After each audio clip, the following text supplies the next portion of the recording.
बच्चों, कैसे हैं आप लोग and welcome to the teachers army.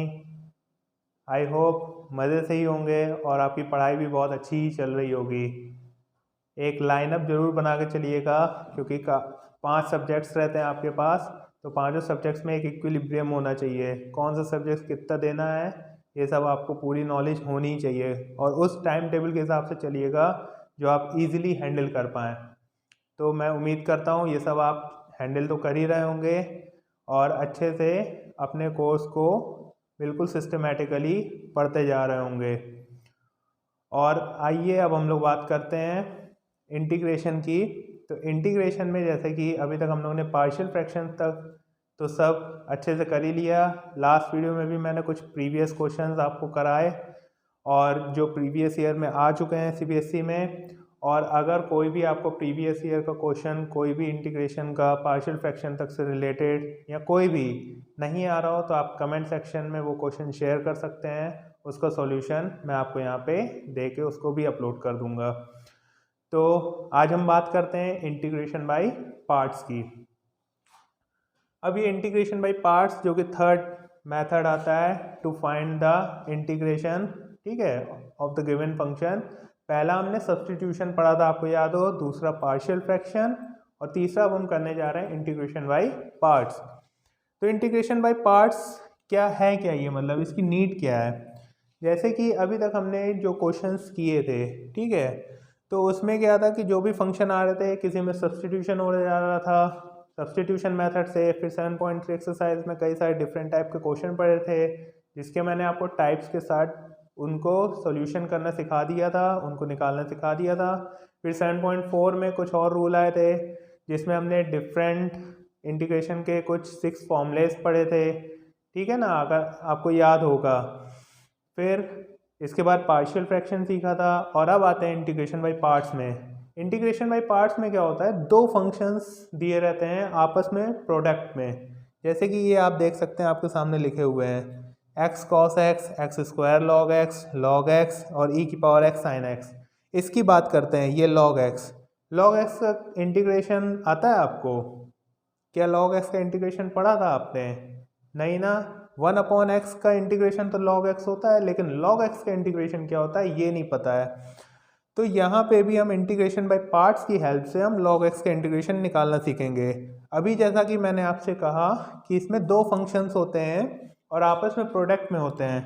तो ये देख सकते हैं आप, जैसे कि ये x एक और एक cos x, ये अलजेब्रिक है और ये ट्रिग्नोमेट्रिक है। जैसे कि x square log x algebraic और ये लॉगरिथमिक।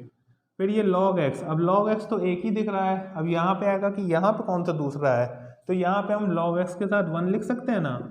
तो ये 1 आ जाएगा कांस्टेंट या फिर अलजेब्रिक बोल लेंगे और इसमें आ जाएगा log x लॉगरिथमिक में। वैसे यहाँ पे ये एक्सपोनेंशियल और ये ट्रिग्नोमेट्रिक।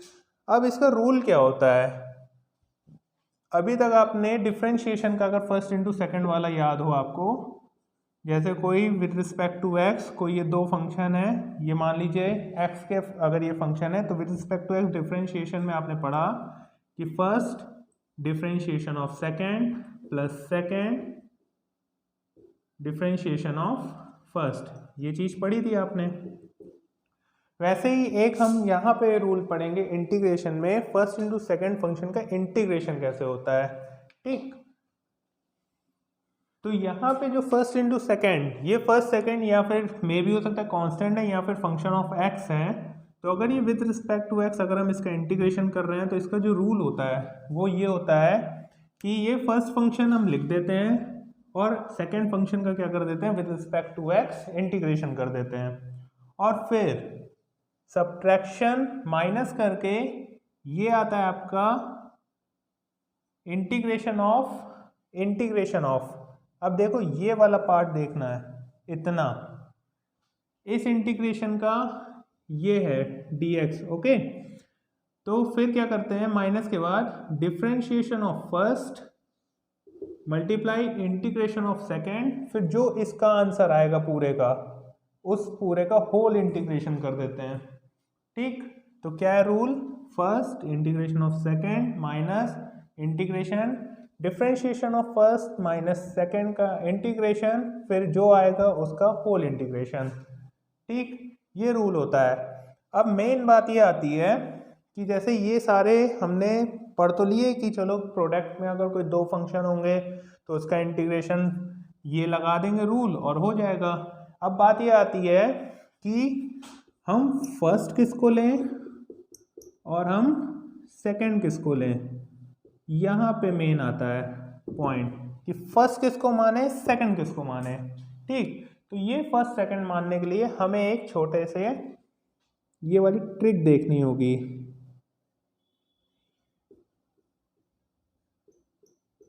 ये मैंने क्या लिखा, ILATE। ठीक, ILATE इसका मतलब क्या है, और इसी से हम जानेंगे कि हम फर्स्ट किसको लेना है और हमें सेकंड किसको लेना है। तो I stands for inverse trigonometric function. अब इनवर्स ट्रिग्नोमेट्रिक फंक्शंस पढ़ चुके हैं आप लोग, sine inverse X, cos inverse X, tan inverse, cot inverse, sec inverse, cosec inverse, ये सारे इनवर्स ट्रिग्नोमेट्रिक फंक्शंस होते हैं। L stands for logarithm functions. A algebraic.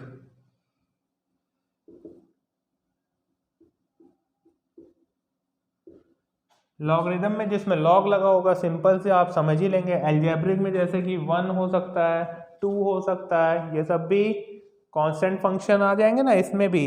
और जैसे एक्स स्क्वायर हो गया, 1 + x स्क्वायर हो गया, एक्स क्यूब हो गया, ये सारे इसमें अलजेब्रिक में आ जाएंगे। ठीक है। T stands for trigonometric. T stands for trigonometric functions, sine cos, tan cot, sec cosec, ये सब आएंगे तो ये ट्रिग्नोमेट्रिक के अंदर आएंगे। And E stands for exponential functions. Exponential में कौन से, e⁻x, e⁻2x, e⁻3x, e⁻−x, ये सब एक्सपोनेंशियल में चलेंगे आपके। ठीक, अब बात आती है फर्स्ट किसको, सेकंड किसको।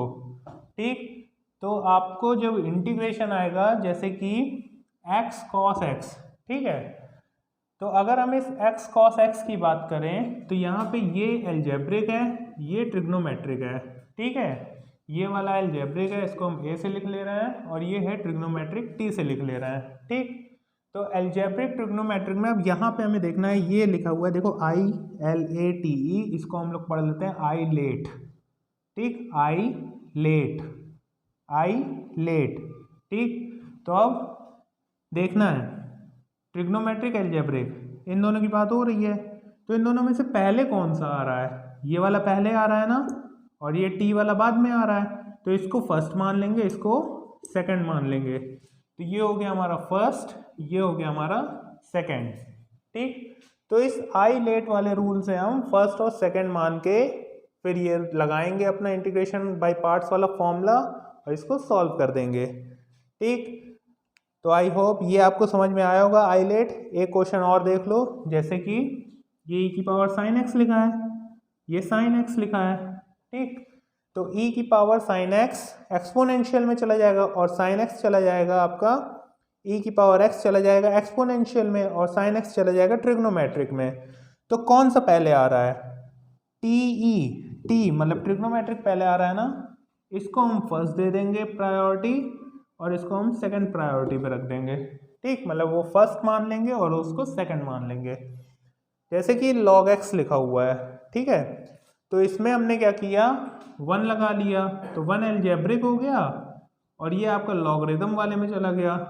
तो अब इसमें लॉगरिथम और अलजेब्रिक में पहले कौन सा आ रहा है, लॉगरिथमिक फंक्शन, तो इसको हम फर्स्ट प्रायोरिटी दे देंगे और इसको हम सेकंड प्रायोरिटी दे देंगे।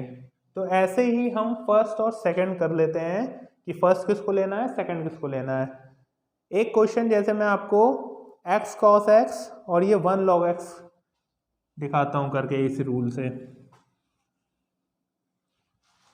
तो चलिए देखते हैं ये x cos x का इंटीग्रेशन। तो आइलेट रूल कहता है, ILATE, वैसे तो मैंने आपको बता दिया। तो एल्जेब्रिक x है और ट्रिग्नोमेट्रिक cos x है, तो एल्जेब्रिक पहले आ रहा है, ट्रिग्नोमेट्रिक बाद में, मतलब कि ये हो गया फर्स्ट और ये हो गया हमारा सेकेंड। ठीक, तो अब लगाते हैं इसको इसमें। ठीक है, तो फर्स्ट लिखना है, मतलब x को लिख दें और cos x का क्या कर दें, इंटीग्रेशन, माइनस डिफ्रेंशिएशन कर दें फर्स्ट का और इंटीग्रेशन कर दें सेकंड का, और फिर जो इसका आंसर आएगा उसका हम कर देंगे होल इंटीग्रेशन। तो x cos x का इंटीग्रेशन क्या होता है, cos x का इंटीग्रेशन हो जाता है sin x, माइनस x का with respect to x differentiation 1 और cos x का इंटीग्रेशन क्या आ जाएगा, sin x, और ये dx आ जाएगा। अब देखो इसका डिफ्रेंशिएशन आया, इसका इंटीग्रेशन आया, अब इसका जो आएगा अब उसका पूरे का फिर से इंटीग्रेशन हो जाएगा। ठीक, और जब आंसर आएगा तो उसका ओवरऑल कांस्टेंट हम एक c लगा देंगे बाद में। तो ये x sin x माइनस, अब यहाँ 1 इंटू साइन एक्स हुआ। ठीक है, और साइन एक्स का इंटीग्रेशन क्या होता है, माइनस कॉस एक्स, और ये ओवरऑल कांस्टेंट c, तो ये आ गया x sine x plus cos X plus c। था ना बहुत ही सिंपल, कुछ भी नहीं करना होता है, बस ये पहले आइलेट वाले रूल से इसकी प्रायोरिटी देखनी है कि फर्स्ट कौन आएगा सेकंड कौन आएगा, बस। फिर ये वाला इंटीग्रेशन बाय पार्ट्स का रूल लगाओ और सॉल्यूशन पाओ कंप्लीट। तो ये आई होप आपको समझ में आया होगा। ठीक है, चलिए अब हम देखते हैं log x का इंटीग्रेशन कैसे होता है।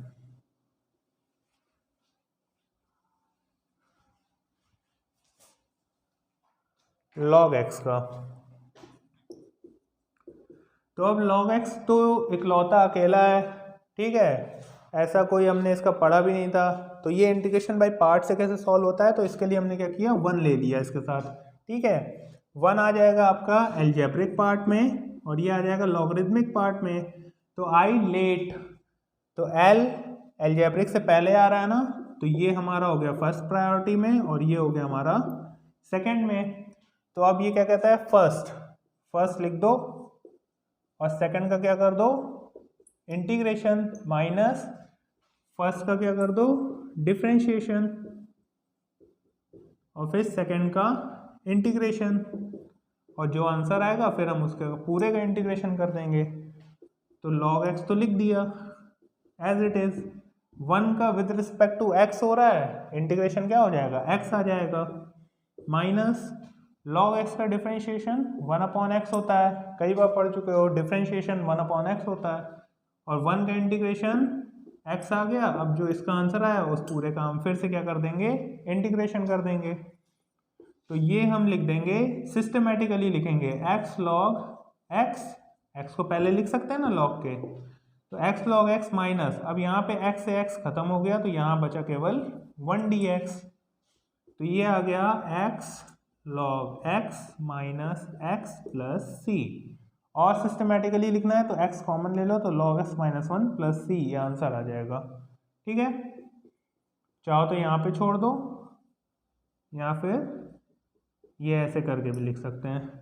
तो ये हो गया हमारा log x का कंप्लीट सॉल्यूशन। वैसे क्या होता है, कई बार ये जैसे आपने किया ना, तो log x एक इसी से आता है, पहली बार यहीं पे पढ़ते हैं हम log x का निकालना, तो ये लर्न हो जाता है, x log x minus x plus c। ठीक, तो आई होप ये आपको समझ में आया होगा। अब हम करते हैं कौन सा वाला, एक्स स्क्वायर log x वाला। ठीक है,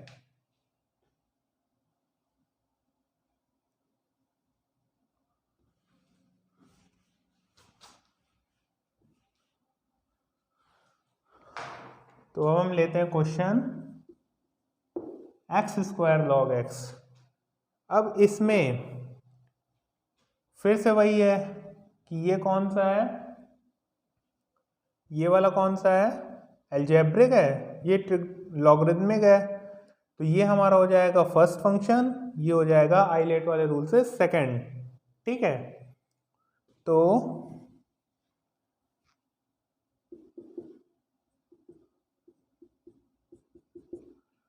चलो, तो फर्स्ट लिखा, इंटीग्रेशन ऑफ सेकंड कर दिया, माइनस डिफरेंशिएशन ऑफ फर्स्ट, फिर इंटीग्रेशन ऑफ सेकंड, और फिर होल इंटीग्रेशन।